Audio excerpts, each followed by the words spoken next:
മന്തി വാങ്ങിച്ചിട്ടുണ്ടോ? ആ okay okay ശരി എന്നാ. ആരാടി വിളിച്ചേ? അതെന്റെ ചേട്ടനാടി. വീട്ടിൽ മന്തി വാങ്ങിയിട്ടുണ്ടെന്ന് പറയാൻ വിളിച്ചതാ. ആണോ? നിനക്ക് ചേട്ടനൊക്കെ ഉള്ളോണ്ട് വീട്ടിൽ അടിപൊളിയായിരിക്കും അല്ലേടി? പിന്നെ അല്ലാണ്ട് നല്ല വൈബല്ലേ. ആണല്ലേ?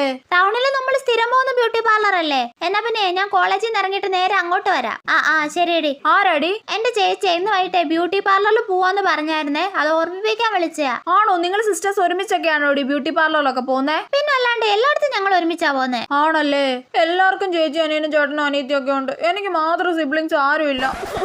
മന്തി മൊത്തം തിന്നോ? ഞാൻ ക്ലാസ് വിട്ട് വരട്ടെ, നിന്നെ ഞാൻ ശരിയാക്കുന്നുണ്ട്. എന്താടി, എന്താ പ്രശ്നം? അവൻ എന്റെ മന്തി മൊത്തം തിന്നടി. എന്റെ പൊന്നോ, എന്റെ വീട്ടിൽ ഇതുപോലെ അടി. ഞങ്ങൾ തമ്മിൽ എന്നും ഫുഡിനടിയാ. ഷെടാ, ഫുഡിനടിയോ? മോളെ, ഈ ഐസ്ക്രീം ഒക്കെ തിന്ന് തീർക്കടി. ബിരിയാണി കഴിച്ചു കഴിഞ്ഞിട്ട് തിന്നാ അമ്മേ. മോളെ, കുറച്ച് ബിരിയാണി കൂടി ഇടട്ടേടി. ബാക്കി വൈകുന്നേരം കഴിക്കാൻ പാപ്പ, വയറ് നിറഞ്ഞ്. എന്റെ പൊന്നോ, ഫുഡൊന്നും ഞാൻ അങ്ങനെ ആർക്കും ഷെയർ ചെയ്യൂല. എനിക്ക് സിബ്ലിങ്സ് ഒന്നും വേണ്ട. അല്ല പിന്നെ